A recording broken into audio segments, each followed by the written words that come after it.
안녕하세요. 치간들입니다. 이번 영상에서는 2012년 신춘문예 당선자 새소설 3편을 준비하였습니다. 들으실 작품은 이병순 작가님의 머리카락, 김솔 작가님의 교환, 박송아 작가님의 둥글게 둥글게입니다. 머리카락, 이병순. 오늘따라 긴 웨이브 머릿결이 더욱 반들거린다. 머리 모양을 바꾸기 위해 미용실을 찾았을 때마다 바꾸기 전에 머리가 여느 때보다 마음에 드는 건 희한하다. 미용실 주인 여자는 길이 잘 든 머리를 왜 싹둑 자르려 하느냐고 승미에게 연거푸 묻는다. 승미는 마음의 소용돌이를 어쩌지 못할 때 삭발을 하는 사람들의 심정을 알 것 같다는 말로 대답을 한다. 확 바꾼 머리 모양이야말로 마음의 바리게이트가 아니겠냐고 덧붙인다. 승미 목을 두른 지색 보자기에서 염색약 냄새와 퍼머먼트 중화제 냄새가 섞인 듯한 퀴퀴한 습기 냄새가 난다. 거울 앞에 놓인 비통에는 머리카락이 엉킨 헤어드라이어 빛들이 수북하게 꽂혀 있다. 헤어드라이어 빛 사이에 도끼빛이 꽂혀 있다. 목에 두른 보자기, 빛, 타월, 헤어커버 등 미용실의 물건들은 먼지와 습기가 삭은 냄새가 난다. 이런 것들이 승미 머리에 닿을 때마다 몸을 움찔거리곤 했다. 다른 사람들 머리카락이 승미 몸에 들러붙는 것 같았다. 여자는 승미 머리카락을 스르르 움켜쥐었다 놓는다. 정말로 쇼커트로 하려고요? 여자는 거울 속의 승미를 빤히 본다. 승미와 눈이 마주친 여자는 승미 머리에 분무기를 칙칙 뿌린다. 참 물기가 닿은 볼과 목은 선뜻하다. 젖은 머리카락에 가위날이 지나간다. 승미는 여자가 무릎에 올려준 여성지를 건성으로 넘긴다. 인기 절정기 때 결혼을 해서 오랫동안 소식이 뜸했던 여배우의 근황이 소개된 페이지에 멈춘다. 여배우가 유부남인 성형외과 의사와 스캔들을 일으켜 잠시 연예계를 떠났다가 요즘 다시 텔레비전 드라마로 돌아와 무르익은 연기를 보이고 있다는 근황이다. 의사는 본처와 이혼을 했고 이 배우와 결혼해 지금까지 잘 살고 있다고 했다. 의사가 여배우의 어깨를 감싸고 있는 사진에 눈길이 멎는다. 승미가 피에게 바랐던 것은 의사가 여배우한테 한 것 같은 결단력과 용기였다. 승미가 피의 아내를 찾아갔을 때는 그녀에게 머리끄덩이를 잡히기 위해서였다. 승미에게 피는 훔친 사과였다. 훔친 사과지만 떳떳하게 베어먹고 싶었다. 피의 아내를 찾아가 2년여 동안 당신 남편을 훔쳐먹어 놓으라고 당당히 말하고 싶었다. 헤일이 바다를 정화시키듯 피와 그의 아내, 승미가 거쳐야 할 풍파가 있다면 정면으로 맞서야 할 때라고 여겼다. 승미는 더 이상 피의 장막에 가려져 있고 싶지 않았다. 피는 승미를 만나는 동안 그의 아내의 흠을 들추거나 아내에 대한 불평 한마디 하지 않았다. 영화나 드라마에서는 외도하는 남자들은 하나같이 그들의 아내 욕을 하거나 부부관계가 원만하지 못하다는 투의 과장 어린 말들을 내연녀에게 쏟아내곤 했다. 피가 아내 얘기를 피하려 할 때마다 승미는 그의 아내를 향한 질투가 끓어올랐다. 노름꾼이 꼭꼭 감추려는 본전처럼 피도 제 아내를 꼭꼭 숨겨두는 것 같아 승미는 약이 올랐다. 당신 아내는 어떤 여자인가 하고 승미가 물을 때마다 피는 가정주부가 그렇고 그렇지 하는 말로 얼버무렸다. 그리고 곧 승미의 깃볼이 되고 속삭였다. 왜 너를 뒤늦게 만났는지 모르겠어. 사랑해. 승미가 피의 품을 파고들면 피는 승미의 머리카락에 두더지처럼 얼굴을 파묻고 코를 킁킁거렸다. 피는 승미의 머리카락에 볼을 부비거나 두 손으로 어루만졌다. 피의 두툼한 손가락은 승미 머리 밑을 구석구석 짚어나가다 갈기처럼 머리카락을 그어쥐었다 놓곤 했다. 머리카락은 쑥대밭처럼 헝클어져 있었다. 얼굴을 푹 덮은 머리카락을 이스에 물고 잘근대며 피에 애무를 받았다. 흠흠. 피가 코로 숨을 들이쉬는 소리에 승미는 몸을 뒤틀었다. 피는 오래오래 승미 머리를 만지작거리고 나서 승미 몸을 끌어당겼다. 사각사각 머리카락이 가위에 잘려나가는 소리는 상큼하다. 뭉텅 잘린 머리카락은 미용실 바닥에 깔렸다.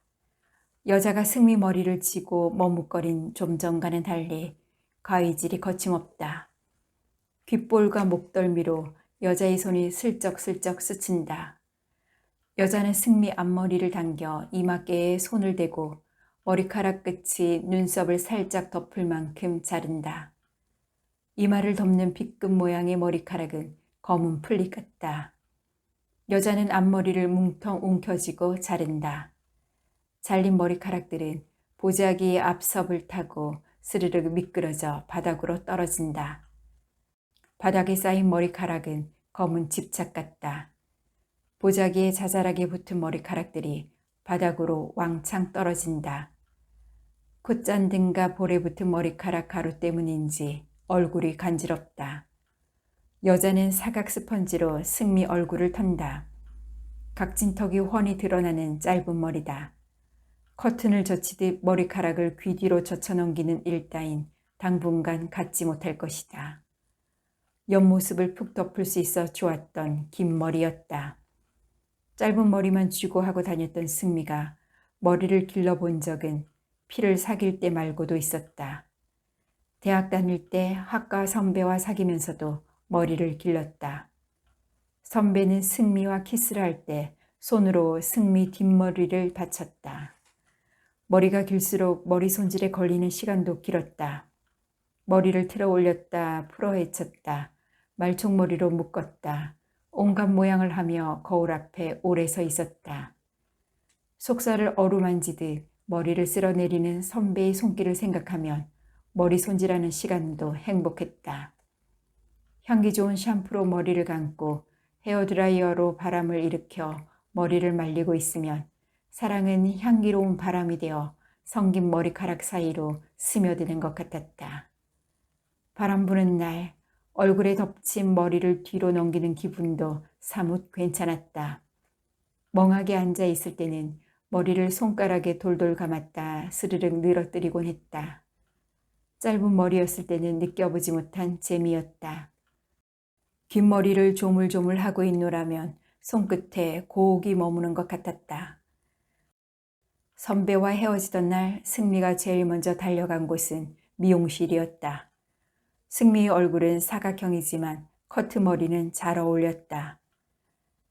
거치적거림 없는 짧은 커트머리는 손질하기도 편했지만 그것은 청바지와 카디건 차림을 좋아한 승미의 옷매무새와도 잘 어울렸다. 승미는 선배를 만나기 전처럼 다시 책을 탐독했다. 경탄할 만한 구절들을 읽을 때면 저절로 머리카락에 손이 갔다. 손가락을 머리에 묶고 있으면 손이 따뜻했다. 머리카락이야말로 보온성이 뛰어난 순모였다. 머리밑을 극적이고 느슨하게 머리를 당기고 있으면 글쓴이의 매서운 통찰들이 두피를 뚫고 뇌로 스며드는 것 같았다. 통찰과 단추란만 있으면 승미 앞에 가로놓인 시간의 장막을 공중공중 질러갈 수 있을 것 같은 나날들이었다. 짧은 커트머리가 어울렸던 영화 속의 데미 무어나 오드리 헵번 같은 배우를 떠올리며 승미는 짧고 반드르르한 머릿결을 흐뭇하게 매만졌다. 어쩌다 유부남인 피를 사랑하게 되었을까? 승미가 사랑한 피는 하필 왜 유부남일까? 요즘 들어 승미는 거의 매일 이 같은 진부하고도 절실한 물음으로 자신을 으깨곤 한다. 요즘 부모가 승미의 혼처자리를 내밀며 닥달했다. 36의 승미 나이에 동갑나기 의사면 승미한테 과분한 혼처자리라며 부모는 맞선을 볼 것을 재촉했다. 승미는 피를 두고 딴 남자와 맞선을 볼 마음은 없었다. 승미가 피를 사랑하듯 피가 승미를 향한 열정을 조금도 의심하지 않았다. 한 남자한테만 매달려 헤어나오지 못하는 승미에게 그녀 친구들은 맹꽁이라 놀렸다. 썩은 사랑니 때문에 잇몸까지 아파 견딜 수 없었다. 사랑니를 뽑고 나서 마취가 덜 풀린 입안은 얼얼했다. 승미는 치과에서 내준 처방전을 피에게 건넸다. 이건 소염제, 이건 진통제, 이건 해열제. 피는 투명한 비닐에 비친 색색의 알약을 손가락으로 짚으며 말했다. 승미는 해열제와 진통제를 빼달라는 말을 하려는데 입에 핏물을 가득 물고 있어서 버벅거렸다. 피가 했던 것처럼 약 2개를 손가락으로 짚고 나서 손을 내저었다. 약은 빼지 않고 멍하게 승미를 바라보는 피를 향해 승미는 약 2알을 빼달라 말을 하다 핏물을 쏟고 말았다. 피가 두루마리 화장지를 승미에게 주었다. 핏물을 훔쳐낸 화장지가 빈 드링크 상자에 수북했다. 약국 맞은편에 테이크아웃 커피점이 보였다. 피 비린내가 고인 입안을 커피로 헹궈내고 싶었다. 커피 마실까요? 입에 자꾸 고이는 핏물 때문에 여전히 발음이 어눌했다. 피는 문을 밀고 나가 커피점을 향해 걸어가고 있었다. 약을 거부하는 사람들은 자존심이 강한 사람이거든. 끙끙 앓음으로써 아픔을 깨부수려고 하는 사람들이지. 그들은 언젠가는 바닥을 보일 약의 효염이 두려운 거야. 어떤 약으로도 치료되지 못할 고통에 대비하기 위한 전략으로 약을 거부하지. 피는 가끔 승미를 처음 봤을 때를 떠올리며 혼잣말을 했다. 중얼거리는 피의 말투는 비 맞은 비둘기 마냥 구중구중했다. 앓는 치아 말고는 고민이 없었던 때였다. 비록 시간 강사이긴 하지만 대학생들의 문화사를 가르치는 일은 보람있고 뿌듯했다. 자, 뒤도 좀 보세요. 미장원 여자는 승미에게 손거울을 건넨다. 짧은 커트라기보다 층이 찐 짧은 상고 단발이다. 낯설고도 친근한 모습이다. 승미는 방금 전까지 길었던 자신의 머리 모양이 어떤 모습이었는지 기억나지 않는다. 머리를 그어쥐고 당겨본다. 미장원 여자가 승미에게 머리를 어떻게 해줄까 하고 물었을 때 왜 확 밀어달라는 말을 하지 못했는지 안타까웠다. 우중충한 꼴을 면하기 위해 이 자리에 앉았건만 더 우중충하다. 조금 전에 본 피의 아내의 머리가 자꾸 떠오른다. 승미는 피의 아내가 머리를 쥐어뜯거나 유리잔에 담긴 물을 자신의 얼굴에 끼얹는 것쯤은 각오했다. 피의 아내를 가해자로 만드는 방법은 그녀에게 짓밟히는 수밖에 없었다. 이왕이면 드잡이 잡힌 목덜미에 생채기도 좀 놔주었으면 했다. 생채기에 흐른 피야말로 피 아내를 명확한 가해자로 만들어줄 것이다. 그것만이 피를 승미 남자로 만드는 절차라는 생각이 들었다. 피의 아파트 상가에 딸린 커피숍에는 손님들이 많아 구석진 자리밖에 없었다. 커피숍 한가운데라도 상관없었다. 아니, 역 광장쯤이라 해도 괜찮았다. 구경꾼 없는 난장은 의미 없는 법이다. 수치감이 클수록 피와의 사랑이 더욱 떳떳해질 것 같았다. 피의 안에는 꽃무늬가 그려진 풍덩한 원피스 차림에 쇼를 두르고 스니커즈 운동화를 신고 커피숍에 들어섰다. 어깨에 두른 쇼를 걷어낸 그녀의 몸은 꼬챙이처럼 말라 보였다. 들판에 서 있으면 허수아비로 착각할 정도였다. 그녀는 피에게서 들은 나이보다 조금 많아 보였다. 윤기 없고 퍼석한 피부지만 한때 미인이었을 얼굴이었다. 쌍꺼풀 없는 큰 눈과 오뚝한 콧날, 입술은 도톰하면서도 이지적으로 보였다. 그렇잖아도 어떤 분인지 궁금했어요. 우리 그이가 누군가를 만나고 있다는 걸 진작부터 알았어요. 그이의 셔츠나 재킷에서 긴 머리카락이 자주 붙어 있었어요. 참 이상하죠? 머리카락이 머리에 붙어 있지 않고 다른 곳에 붙어 있으면 왜 그리 이물스러울까요? 그랬다. 머리에서 떨어져 나온 머리카락은 흉물스러웠다. 머리카락이 머리에 붙어 있을 때는 머리라고 하지만 다른 곳에 붙어 있으면 머리카락이라는 이름을 달아 이물로 취급하는 것 같았다. 음식에 들어있는 머리카락, 방과 거실에 떨어진 머리카락, 욕실 타일에 엉켜붙은 머리카락, 책갈피에 끼어있는 머리카락들 모두가 징그러운 벌레 같았다. 가끔 머리를 빗으면 빗살 틈마다 머리카락이 수북하게 엉켜올 때가 있었다. 피해 아내는 승미를 꼭 한번 만나고 싶었다고 했다. 그러면서 그녀는 승미 머리를 쳐다보았다. 나도 한때 덱처럼 머리숱이 풍성한 웨이브 머리였어요. 우리 그이는 저의 긴 머리를 어루만지는 걸 좋아했지요. 그 머릿결 한번 쓸어보아도 될까요? 승미는 피해 아내 머리를 똑바로 쳐다보지 못했다. 책 넓은 모자 속에 감춰졌지만 머리가 빠져버리고 없는 반들반들한 알머리임을 쉽게 알 수 있었다. 얘기를 하는 도중에 그녀의 핸드폰에서는 피에게 전화가 왔지만 그녀는 손님을 만나는 중이라며 이따가 한다 하고 끊었다. 그럼에도 불구하고 10여 분의 간격마다 피는 그의 아내한테 전화를 했다. 낮고 굵은 피의 목소리가 승미 자리까지 들렸다. 전화기로 아련하게 들리는 피의 목소리에 고개를 외로 꼰 그의 모습이 포개졌다. 승미가 피에게 괜한 트집을 잡을 때마다 피가 짙던 시무룩한 표정도 겹쳐졌다. 피 아내는 전원을 끄고 의자를 바짝 당겨 승미 앞으로 다가앉았다. 승미는 그녀 눈가에 짓무른 서늘한 그림자를 볼 자신이 없어서 그 자리를 박차고 일어났다. 커피숍에서 나오자마자 급하게 택시를 잡아탔다. 목적지를 묻는 기사한테 미용실이 보이면 아무데나 세워달라고 했다. 여자는 승미 목에 다시 보자기를 둘러씌운다. 어떻게 해달라고요? 여자의 어투에는 다소 짜증이 묻어 있다. 머리카락이 손에 잡히지 않을 만큼 짧게. 여자는 승미 정수리 부분의 머리카락을 엄지와 중지 사이에 끼워 위로 치켜 세운다. 날씨도 점점 쌀쌀해지는데 여자는 혼잣말을 하며 가위질을 한다. 날씨도 점점 추워지는데 왜 머리를 댕강 자르려 하는지 승미 자신도 정확하게 잘 알지 못한다. 독한 약 때문에 머리가 자라지 않는 여자를 연적으로 삼은 게 이상한 죄책감으로 승미를 올감했다.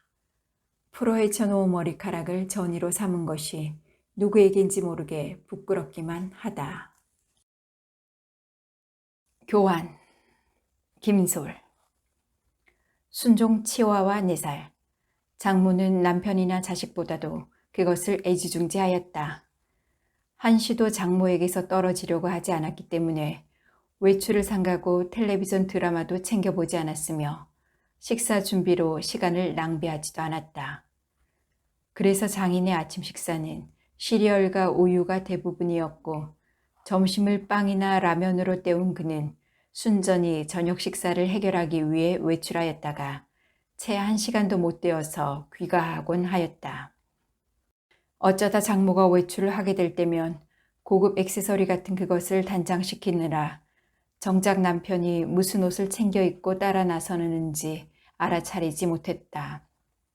일면식의 이웃을 만나게 되면 장모는 품 안에 그것을 막내딸이라고 소개한 다음 남편을 경멸하듯 쏘아보았는데 환갑을 넘긴 자신이 늙음하게 개를 낳아 키우게 된 까닭이 전적으로 남편의 외도 때문이라는 사실을 명토받기 위한 것 같았다. 그런데도 장인은 유령처럼 웃으며 수모를 참아내었을 뿐만 아니라 손에 쥐고 있던 애완용품 가방까지 흔들어 보이곤 하였다. 연애 시절 내내 나는 처가의 상황을 이해할 수 없었다. 퇴직하기 전까지 해외 출장이 잦았던 남편을 대신하여 애정을 쏟아부을 대용품이 장모에겐 필요했던 것이고 은퇴 이후 비로소 죄책감을 느끼게 된 장인은 자신의 자리를 되찾기 위해 아내에게 시간과 정성을 쏟아붓고 있는 것뿐이라고 아내는 심드렁하게 설명하였지만 거룩한 가풍에 따라 머지않아 나 역시 애완견 이하의 신분으로 전락하게 될까 두려워 청혼을 머뭇거렸던 것도 사실이다. 하지만 5년 분량의 시간을 통째로 덜어내고 나면 더 이상 모나드를 회복할 수 없을 만큼 우리는 서로의 삶에 깊이 관여하고 있었으므로 결혼 이외엔 대안이 없었다. 크레타 섬에서 신혼 첫날 밤을 보낸 다음에야 아내는 제 손으로 사랑니를 뽑듯 비밀을 털어놓았다. 믿지 않겠지만 5년 동안 바벨탑처럼 쌓아 올린 순결의 이데올로기는 단 하루의 결혼 생활 만에 완전히 무너져 내렸는데 어쩌면 이미 아무에게도 쓸모없어진 그것을 서로에게 확인시켜주기 위해 우리는 결혼을 서둘렀는지도 모른다. 어쨌든 아버지가 젊어서 바람을 제대로 피웠거든. 그때 내가 5살이었을 거야. 그때 내가 5살이었을 거야. 앞집 화장품 가게 여자와 야반 도주해서 20년 남짓 살다가 재산을 모두 탕진한 다음에야 아무렇지도 않게 집으로 돌아왔어. 그리고는 지금까지 여태껏 변변한 직업도 없이 그저 엄마의 그림자처럼 살고 있지. 차마 매몰차게 물리치지 못한 까닭은 아마 엄마에겐 주변에서 어슬렁거리는 동네 남자들로부터 자신을 보호해줄 맹도경 같은 존재가 필요했고 나에게도 결혼식장에서 내 손을 걸어둘 팔걸이 같은 존재가 필요했기 때문이었지. 그리고 내가 5년의 연애 동안 순결에 집착했던 까닭도 그의 저주 때문이라고 고백할게. 그제야 나는 애완견의 순혈에 집착하는 장모를 이해하게 되었다. 하지만 아무때고 발정하는 견성에게 순혈을 따질 윤리를 기대할 수 있을까? 인간이 사육장에서 가두고 우생학적 기준에 따라 강제적으로 인공교배를 시킨다면 모를까? 그리고 시중에 유통되는 국제혈통서는 대개가 가짜이고 3만 원만 투자하면 길거리의 잡종견도 태양왕의 옥자에 오를 수 있다는 사실을 장모만 모른다. 장모는 그것을 어느 채무자의 빚을 탕진해주는 대가로 받았는데 골프채까지 가지고 있는 집에서 천한 혈통의 개를 키울 리 없다고 확신했다. 장모는 장인의 가출 이후 슈퍼마켓을 운영하면서 개주를 맡고 사채를 빌려주었다. 잡종견 한 마리로 100만 원의 빚을 갚게 된 채권자는 미안했는지 이사가기 전날 장모를 찾아와 영어로 된 혈통서를 건네주었다고 했다. 장모는 지금까지도 그것의 진위를 전혀 의심하지 않고 있는데 정작 장인과 아내를 침묵시키고 있는 것은 그 종이장의 권위가 아니라 장모의 그것이리라. 내가 아내에게 혈통서의 위조 의혹을 제기하였을 때 아내는 서둘러 내 입을 틀어막고 주위를 살폈다. 미쳤어? 자기가 회사 그만두고 아이를 키울 거야? 설마 나더러 집안에 들어박혀 애만 키우란 건 아니겠지? 5년 후에도 두꺼비집 같은 반지하 전셋집이나 전전해야 한다면 차라리 아이를 낳지 않겠어. 그러니 엄마를 결코 자극해서는 안 돼. 아직 승낙받기 전이니까.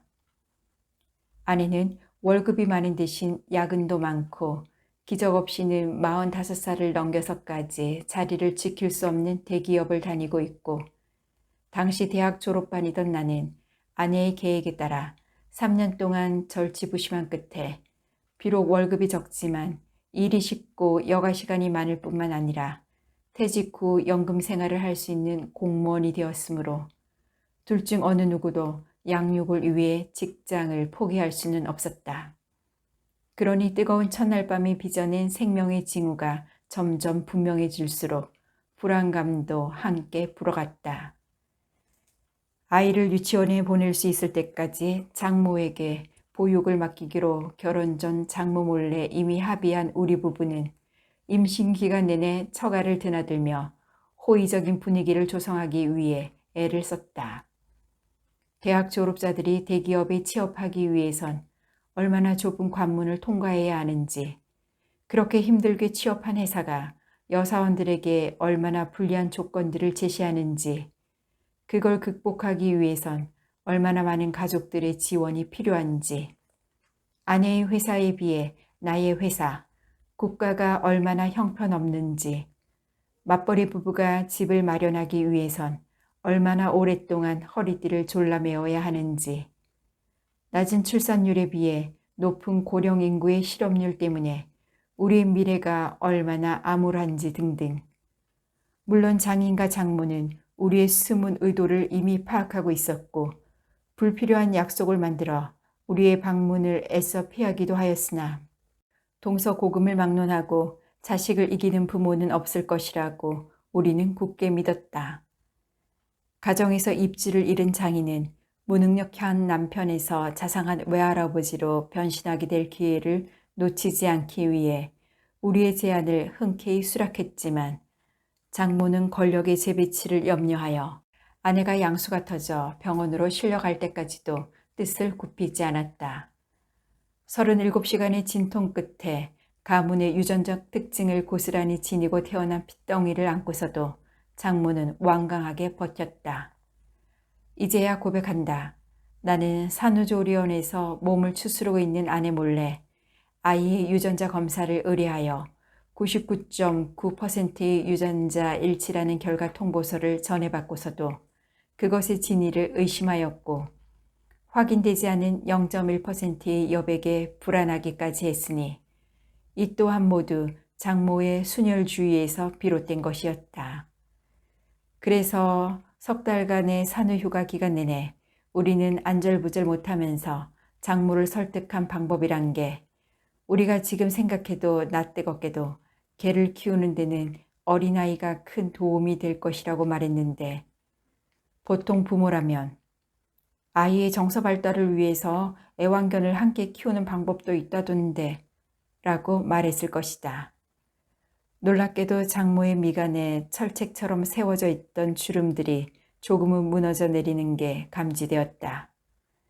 그래서 나는 장모의 결정을 돕기 위해서 유전자 검사의 결과를 말해주었고 결국 장모는 위탁 보육을 허락하지 않을 수 없었는데 자신의 순교를 의심받고 공황 상태가 된 딸을 걱정하여 마지못해 내린 결정이었다.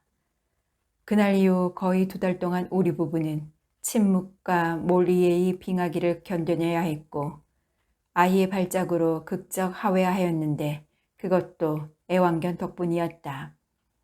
개털에 대한 알레르기가 아이에게서 발견되었던 것이다. 그러면 당연히 치치, 순종 치어와의 이름은 우리가 돌봐야죠. 아내는 손녀와 애완견 사이에서 고민하고 있는 장모의 입을 막았다. 민서방이 시골 출신이잖수. 어려서 마당에다가 개 여러 마리를 키워봤다니까 걱정하지 말고 맡기셔도 돼요. 예은이처럼 우리의 순결한 딸의 이름 애지중지 돌볼 테니까.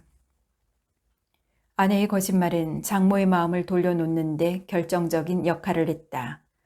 하지만 나는 결코 개를 키워본 적이 없는 데다가 설령 어려서 키웠다고 하더라도 목줄 없이 마당에 풀어놓고 타고난 견성대로 살아갈 수 있도록 방치한 것이 고작이었을 것이므로 지금처럼 아파트 베란다에 가둬두고 제때의 사료를 차려주거나 산책시키면서 예민한 이웃들을 위해 삼가해야 할 행동 강령들을 가르치는데 도움이 될 만한 경험은 전혀 없는 셈이다. 게다가 애완동물을 반려동물로 생각한 적은 없으니까. 그렇다고 내가 복날마다 개고기를 즐겨 먹는 것은 아니다. 마야의 왕족들이 죽으면 내세에서 길을 잃지 않도록 치어와를 산채로 묻었다는 이야기를 들은 것 같기도 하다. 그리하여 우리는 매일 일찍 퇴근하여 여가 시간이 많은 나는 졸지의 딸 대신 애완견을 키우게 되었다. 애완용품들을 실어 나르는데도 집과 처가를 승용차로 2번이나 왕복해야 했다. 장모는 사료와 영양제와 목욕용품의 브랜드와 계절마다 접종해야 할 예방주사의 종류와 단골 수의사의 휴대전화 번호까지 적어주었다. 나는 베란다에 쌓아둔 낚시도구, 나의 유일한 취미용품을 치우고 계집과 사료와 애완용품들을 배치한 뒤 새로운 입주자를 풀어놓았다. 장모의 감시 속에서는 재롱을 부리고 곧잘 안기던 치치는 마치 예상치 못한 사고로 인해 위험에 처했다고 판단했는지 나를 향해 짖고 이를 드러내 보이더니 베란다의 물건들을 닥치는 대로 물어뜯기 시작하였다. 그리고는 내가 급히 건넨 사료 그릇 속에 오줌과 똥을 번갈아 갈겼다. 부모에게 버림받고 고아원으로 옮겨온 아이들의 반응도 이와 같다고 들었다. 결국 일요일 저녁 11시 반에 러닝 셔츠 차림의 아래층 남자로부터 섬뜩한 경고 메시지를 듣고 나서야 불행의 전조를 예감하게 되었고, 아파트 201동 전체를 재우기 위해 나는 새벽 3시 반까지 베란다 앞에서 보초를 선 다음에야 겨우 2시간 노루잠을 잘 수 있었다. 그나마도 치치가 허공에 쏘아 올리는 새댄 소리에 출근 시간보다도 2시간 일찍 일어나야 했다. 그 뒤로 나의 시련은 끝없이 이어졌다. 새로운 집주인 때문에 나는 집의 유령이 되어가고 있었다. 일찍 퇴근해서 나는 육아 대신 애완견 사육과 관련된 책을 읽어야 했고, 동료들이 들려주는 육아의 경험들은 고스란히 개를 키우는 데 활용되었다. 아내가 딸을 낳은 것인지 아니면 개를 낳은 것인지 분간할 수도 없었다. 하지만 나와 치치 사이의 친밀감은 전혀 회복하지 못했다. 아내가 집으로 복귀하기 전까지 나는 단 한 차례도 치치를 데리고 산책을 하거나 병원에 데리고 가지 않았고, 장모가 추천했던 고급 사료와 영양제 대신 싸구려 사료나 음식 찌꺼기들을 수치 그릇에 담아 먹였다. 사흘에 한 번 겨우 시키는 목욕이라는 것도 바가지로 물을 몇 번 끼얹어주는 것으로 그만이었다.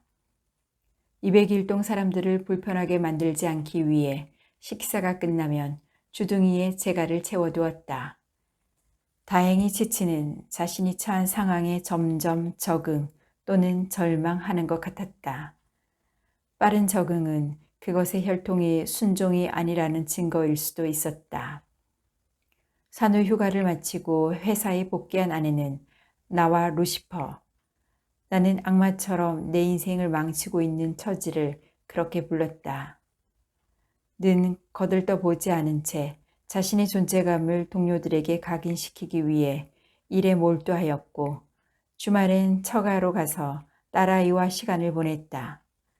대신 장모가 주말에 우리 집으로 찾아와서 루시퍼, 그녀에게는 여전히 사랑스러운 나의 치치인 곁에서 하루 종일 소일하였다.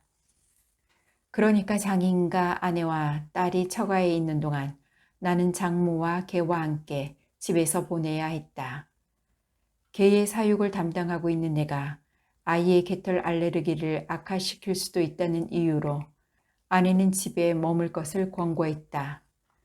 그 덕분에 딸은 자신과 99.9% 동일한 유전자를 가진 아빠를 알아보지도 못했을 뿐만 아니라 처가의 위층에 사는 노파가 기어이 개입하여 나의 접근을 제한할 만큼 서럽게 울어제쳤다.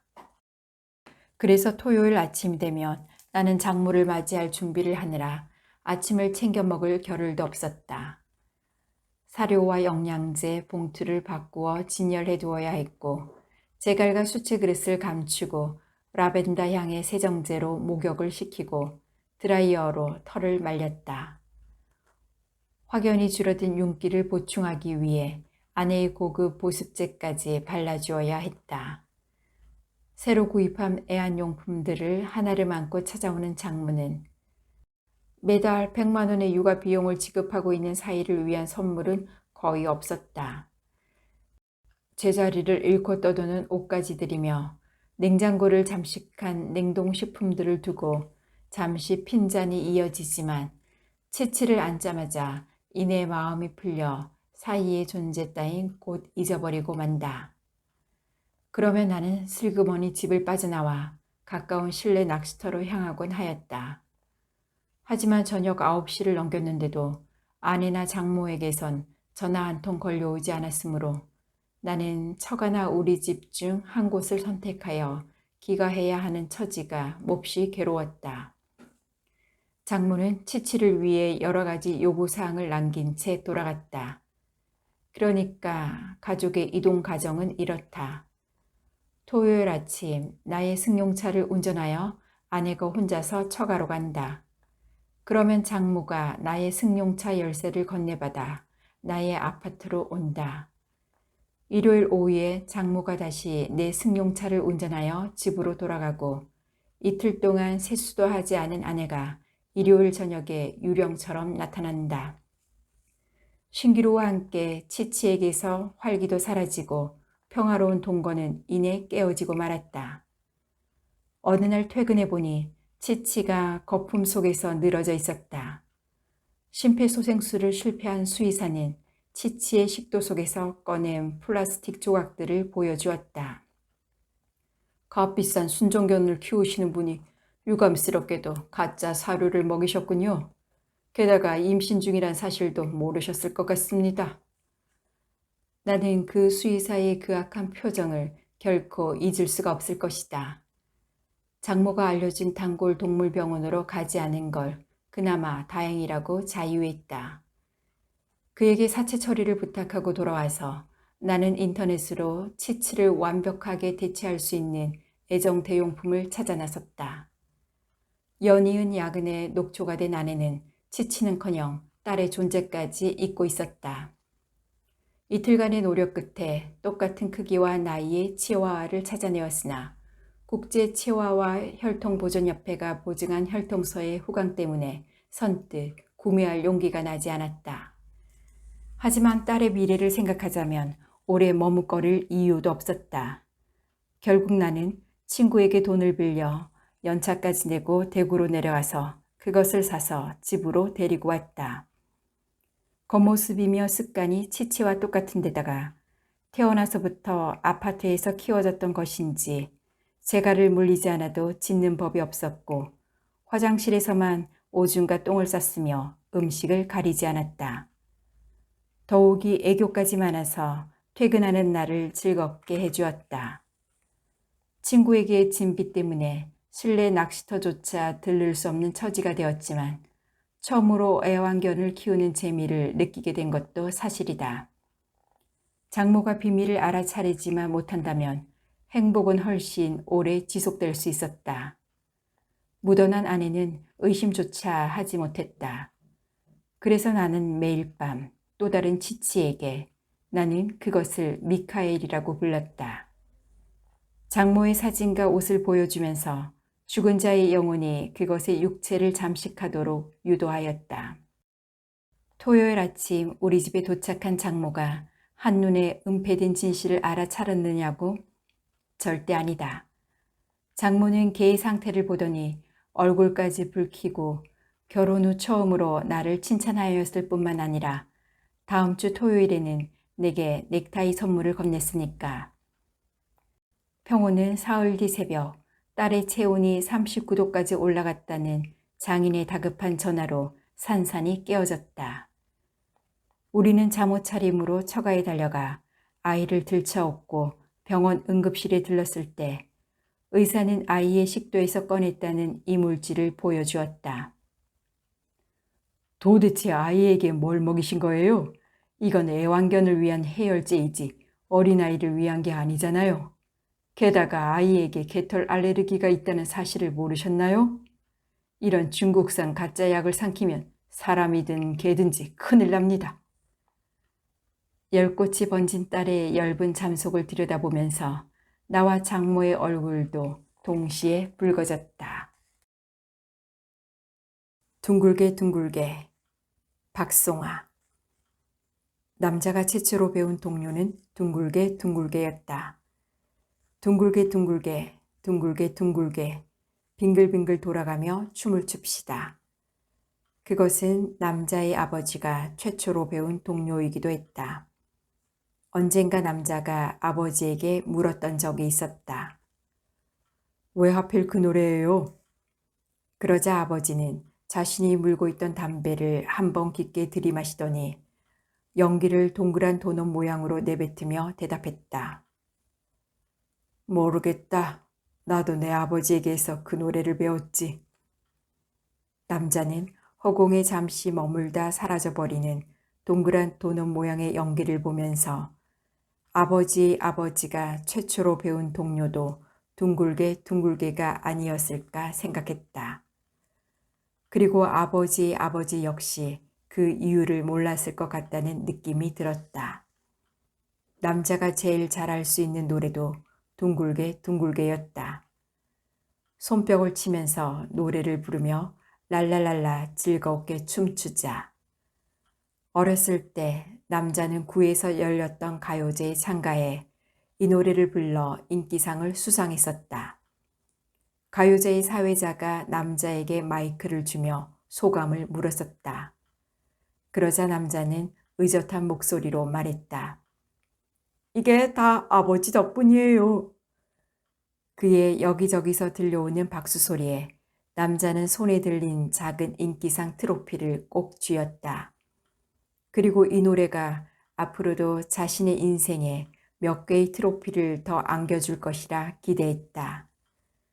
누구나 각자의 인생에 18번 곡이 있다던가, 오직 나만 간직하고 싶은 노래, 슬프고 야했던 연애의 추억이 담긴 노래, 딱 5분의 시간만 남은 노래방에서 부르고 싶은 노래, 18번 곡, 남자는 둥글게 둥글게가 자신의 인생의 18번 곡이 될 줄 알았다. 그러나 인기상 트로피를 안겨줬던 그 노래는 그 이후로 남자의 나이가 20대 후반에 갓 들어선 지금까지 단 한 개의 트로피도 안겨주지 못했다. 남자는 원하는 대학에 원서를 넣으면서 무난한 군대 생활을 기대하면서 이 여자가 자신의 마지막 여자이기를 바라면서 이력서로 밤을 새면서 노래를 부르곤 했다. 링가링가 링가 링가링가링 링가링가링가 링가링가링. 하지만 남자는 재수를 하게 되었고 선임에게 밤마다 숨죽인 얼차려를 받았고 여자는 쉽게 떠나갔고 이력서는 매번 미끄러졌다. 18번 곡은 18, 개나 주라지. 아버지처럼 담배 연기를 동그란 도넛 모양으로 만들며 남자는 이제 입을 다물어 버리고자 했다. 그러나 남자의 아버지는 달랐다. 아버지의 18번 곡은 둥글게 둥글게였고 그 노래를 시시때때로 불러댔다. 그는 매일 새벽 5시면 그 동료가 울리는 시계의 알람을 듣고 일어났다. 그리고 그 노래를 부르며 잠이 덜 깬 어린 남자의 손목을 잡고 동네 약수터에 오르고 남자에게 직접 만들었다는 체조를 가르쳐주고 굴삭기 안의 좁은 공간에서 작업을 하고 담배를 피워댔다. 심지어 남자의 어머니가 떠나버렸던 그날에도 아버지는 노래를 불렀다. 술에 취해 밤새 동네를 돌아다니며 열창했다. 남자는 집 밖에서 들려오는 아버지의 노래소리를 들으며 아버지 몰래 어머니가 주고 떠났던 그녀의 연락처가 담긴 쪽지를 만지작거렸다. 남자는 아버지가 부르는 그 동료가 조금씩 지겨워졌다. 참지 못한 남자가 아버지는 그 노래밖에 몰라요? 하고 물으면 아버지는 부르던 것을 멈추고 자신의 입술이 보이지 않을 때까지 입을 오므렸다. 그것은 아버지가 곤란할 때 하는 버릇이었다. 그는 그 오므린 입을 겨우 움직이며 웅을거렸다. 이것밖에는 모른다. 어쩌겠냐? 그러면서 아버지는 자신에게 노래 하나만을 물려준 아버지의 아버지를 욕했다. 고작 그거 하나 물려줬어. 그거 하나. 남자는 그런 아버지의 모습에 자신도 저렇게 되기 전에 어서 집을 떠나야겠다고 다짐했다. 그리고 남자가 아버지 곁을 비로소 떠나게 된 날, 좁은 고시원 한 구석에서 짐을 풀다가 어렸을 적 가요제에서 받았던 인기상 트로피를 발견하고 그것을 들여다보고 있었을 때 전화를 받았다. 여느 때처럼 굴삭기로 작업을 하던 아버지는 여느 때와는 달리 깜빡 졸았다고 한다. 둥글게 둥글게를 느릿느릿하게 흥얼거리면서 그러다가 사고가 났고 아버지의 생전 마지막 말은 둥글게 둥글게가 되어버렸다. 핸드폰 너머 들려오는 아버지 소식에 남자는 이 빤한 우연이 어쩐지 놀랍지가 않았다. 18번 곡은 18 하고 중얼거리던 남자는 아버지란 말을 듣자마자 자동적으로 입안에 고이는 노랫말을 애써 외면하고 싶었다. 아버지의 분향소를 찾는 문상객은 드물었다. 남자의 친구들 몇 명이 얄팍한 봉투를 들고 찾아와 술을 마시다 갔고 아버지와 오랫동안 작업했던 동료들 몇 명이 절만하고 금방 떠났다. 근조화하는 아버지가 사고를 당했던 작업장에서 보낸 것 딱 하나였다. 남자는 상주 자리에 앉아 옆 분향소에서 식을 치르고 있는 쪽에 아이들로 보이는 무리가 왔다 갔다 뛰어다니며 소리를 지르는 것을 들었다. 우리는 20개가 넘는데 여기는 하나야. 그의 남자는 누군가가 그러면 안 된다고 말해주기를 바랬지만 넘어지지 않게 조심해 라는 목소리만 들려왔을 뿐이었다. 떠난 어머니와 꾸준히 연락을 해오던 남자는 어머니에게 전화를 해서 이 사실을 알렸다. 이미 오래전 재혼을 한 어머니는 남자가 전해준 소식에 한숨을 한 번 쉬더니 말했다. 나도 내 인생을 살아야 하지 않겠니? 그리고 어머니는 남자의 대답을 기다리지 않고 전화를 끊어버렸다. 남자는 그런 어머니에게 다시 전화를 걸어 노래를 불러주고 싶었다. 손이 손을 잡고 모두 다 함께 즐겁게 뛰어봅시다. 그러나 입을 다물기로 했던 것이 기억나 아버지가 했던 것처럼 조용히 입만 오므렸다. 남자와 아버지가 살았던 동네에서는 어느 누구 한 명도 찾아오지 않았다. 비스듬한 언덕에 집들이 빼곡하게 채워져 있던 그 동네에선 아무도 남자와 아버지를 위로하러 오지 않았다. 동네 사람들은 아버지를 좋아하지 않았다. 처음부터 그랬던 것은 아니었다. 그러나 남자의 어머니가 집을 떠난 뒤 아버지가 소란을 피웠던 그 사건 이후로는 다들 아버지를 멀리했다. 아버지는 자신을 바라보는 동네 사람들의 모난 시선을 느낄 때마다 입을 오므렸다.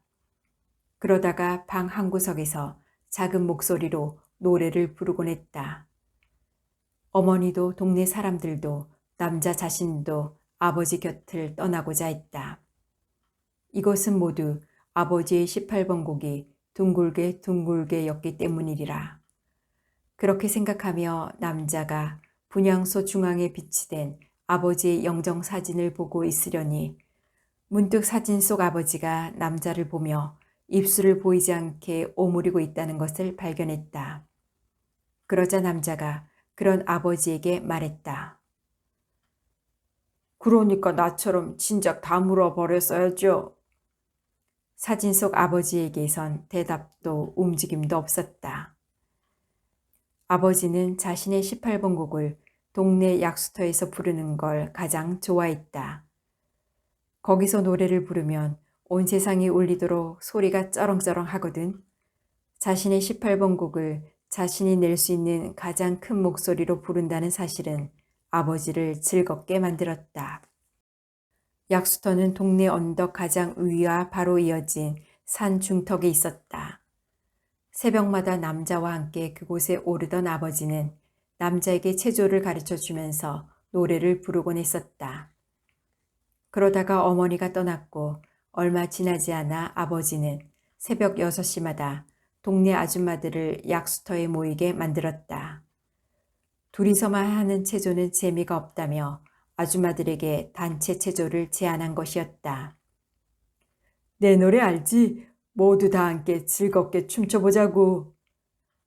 남자는 아무도 모이지 않을 거라고 생각했지만 동네 아줌마들이 하나둘씩 모이기 시작하더니 곧 무리를 이루었다. 아버지는 자신이 정한 대로 정열을 이룬 아줌마들을 보면서 약수터에서 자신의 18번 곡을 부를 때만큼이나 즐거워하는 표정을 지었다. 그렇게 매일 새벽 약수터에 모인 아줌마들은 얼굴을 모자와 마스크로 꽁꽁 싸맨 채 맨 앞에서 체조를 선보이는 아버지의 동작을 부지런히 따라했다. 남자는 약수터 구석에 빛이 된 벤치에 앉아 그런 아버지와 아줌마들을 지켜봤다. 아버지는 체조 시범을 보이면서 시종일관 노래를 부르며 박자를 맞췄다. 물론 그 노래는 아버지의 18번 곡인 그 동요였다. 친숙한 동요이기도 하고 동네에서 아버지가 귀가 닳도록 부르고 다니던 노래라 아줌마들은 쉽게 따라 부르면서 체조를 했다. 아버지는 그런 아줌마들 사이를 돌아다니며 한 명 한 명 살펴봐줬다. 엉덩이 힘더 줘. 노래처럼 동글동글 탐스럽게 보이도록. 간간히 야한 농담도 섞어 말하는 아버지가 싫지 않은지 아줌마들은 얼굴을 붉히면서도 킬킬거렸다. 어느 날 아버지는 여느 때처럼 약수터에서 아줌마들과 체조를 했다. 아줌마들 무리 앞에서 체조 동작을 시범 보이던 아버지는 아줌마들에게 PT 체조를 시킨 뒤 곧 남자가 앉은 벤치로 다가왔다. 아줌마들은 둥글게 둥글게 하나, 둥글게 둥글게 둘 하고 노래를 부르며 양팔을 어깨 높이까지 들었다. 두 번째에서는 높이 쳐들어 올리는 것을 반복하는 PT 체조를 했다. 아줌마들이 뛰어오를 때마다 셔츠 너머의 가슴들도 출렁거렸다. 저거 보세요. 가슴도 체조를 해요. 남자가 그렇게 말하자 아버지는 입을 오므렸다. 그렇구나. 이내 아버지는 다리를 꼬고 앉는 걸로 자세를 바꾸며 아줌마들의 가슴에서 시선을 놓지 못했다. 한동안 말없이 지켜보던 아버지가 곧 자신의 양손을 가슴 높이까지 들어 올렸다. 그리고 양 손바닥으로 각각 원을 그리며 움직이기 시작했다. 그것은 매우 작은 동작이었다. 그러나 아줌마들의 PT 체조가 빠르고 격렬해질수록 아버지의 손동작도 빠르고 격렬해졌다. 이윽고 아버지는 아줌마들을 따라 노래를 부르기 시작했다. 둥글게 둥글게 하나, 둥글게 둥글게 둘. 그러다가 아버지는 아줌마들 중 한 명이 체조를 멈추고 자신의 무릎을 툭툭 두드리며 하는 소리를 들었다. 지겨워 죽겠네 저놈의 노래. 저것밖에는 할 줄 아는 게 없나? 그 말에 아버지는 벼랑간 하던 동작을 멈추고 앉은 자리에서 벌떡 일어났다. 그리고 벤치 바로 옆에 있는 약수받는 곳으로 발걸음을 옮겼다. 남자는 그런 아버지의 뒷모습을 보면서 어머니가 떠나기 전 했던 마지막 말을 떠올렸다. 지겨워 죽겠다. 저 노래도 이 모든 것이. 그런데 아버지는 왜 모두가 지겨워하는 저 노래를 멈추지 못하는 걸까? 그냥 다물면 그만일 것을.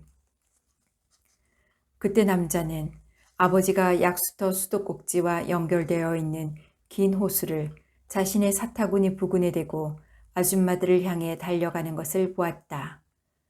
틀어진 수도로 인해 호수에서는 약수가 콸콸콸 쏟아지고 있었다. 어머머머머!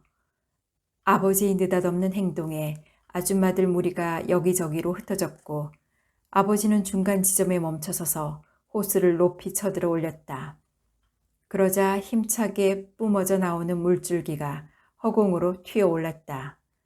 남자는 아버지가 마치 시원하게 오줌발을 갈기는 것 같다고 생각했다. 하늘을 향해 솟아오르는 물줄기를 경탄하며 남자가 둥글게 둥글게를 불렀다. 남자가 손에 쥐었던 인기상 트로피만큼 짜릿한 감각이 흘러나오는 것 같았다. 그의 아버지도 남자의 노래에 맞춰 허리와 호수를 빙빙 돌렸다. 상쾌한 얼굴의 아버지는 약수터 구석에 옹기종기 모여있는 자신을 보고 있는 아줌마들에게 소리쳤다. 너희들만 지겹냐? 나도 지겹다. 그날 아버지는 일을 나가지 못했다. 우리 집 앞에서 쉴 새 없이 대문을 두드리고 배를 눌러대는 아줌마들의 남편들이 모여 있었기 때문이다. 내 아버지가 해괴한 짓거리를 했다면서? 아버지 대신 어린 남자가 대문 밖으로 나와 화가 잔뜩 난 그들을 직접 달랬다. 이젠 다시는 노래를 부르지 않으실 거예요. 씩씩거리던 그들이 돌아가자 남자는 집 안으로 들어와 구석에 앉아 입을 오므리고 자신을 보는 아버지와 마주했다. 어쩌겠냐? 이것밖에는 모르는데. 그러면서 노래를 부르기 시작했다. 혹시나 아줌마들의 남편들이 다시 찾아올까봐 작은 목소리로 불렀다. 그 뒤로 아버지는 다시는 약수터에 가지 못했다. 늦은 밤, 남자는 아버지를 화장한 뼈가루가 담긴 유골함을 들고 혼자서 약수터에 왔다. 그리고 어릴 때 아버지 체조와 노래소리를 듣고 앉아있던 벤치에 앉은 남자가 텅 빈 약수터를 바라봤다. 남자는 약수터에 들었을 때부터 자신의 입안에서 맴돌고 있는 노래 가사에 입을 단단히 오므리고 있었다. 아버지가 아버지에게 가르쳐준 노래, 아버지가 내게 가르쳐준 노래, 왜 노래는 계속되고 있는 것인가? 피가 나도록 입술을 씹으며 남자가 조용히 중얼거렸다. 18번 곡은 18이야. 18. 문득 남자는 자신의 품에 있는 아버지의 유골함을 내려다봤다. 이것밖에 모른다며 어쩌겠냐고 대묻던 아버지는 결국 남자에게도 이것만을 물려줬다. 남자는 오늘 이 시간이 지나가면 자신의 진짜 18번 곡을 찾고 싶었다. 그리고 이제는 그 곡으로 인생의 트로피를 몇 개 더 수상해보고 싶었다. 남자는 아버지와 자신은 다를 수 있다고 생각했다. 벤치에서 일어난 남자는 유골함을 안고 약수터를 돌기 시작했다. 짙은 어둠만이 깔린 약수터를 빙글빙글 돌고 있으려니 갑자기 남자의 무관이 참을 수 없이 간질간질해졌다. 안 돼, 그럴 순 없다. 남자는 싫었지만 시간이 지날수록 간지러움은 심해졌고 때문에 시끄러운 기침이 연거푸 쏟아졌다. 그의 남자는 할 수 없이 노래를 부르기 시작했다. 둥글게 둥글게 둥글게 둥글게. 아까부터 목 안의 간지러움이 닿고 싶었던 그 노래를 부르자 괴롭히던 간지러움이 조금씩 가라앉았고 남자는 왠지 눈물이 날 것 같았다. 이것밖에 모르는데 어쩌겠어. 딱 한 번만 불러보겠다. 남자가 둥글게 둥글게를 부르자 안고 있던 유골함이 묘하게 무거워지는 것을 느꼈다. 아버지, 무거워요. 부르면 부를수록 무거워지는 아버지의 무게에 남자는 어쩌면 오늘의 이 한 번만이 계속될지도 모른다는 생각이 들었다.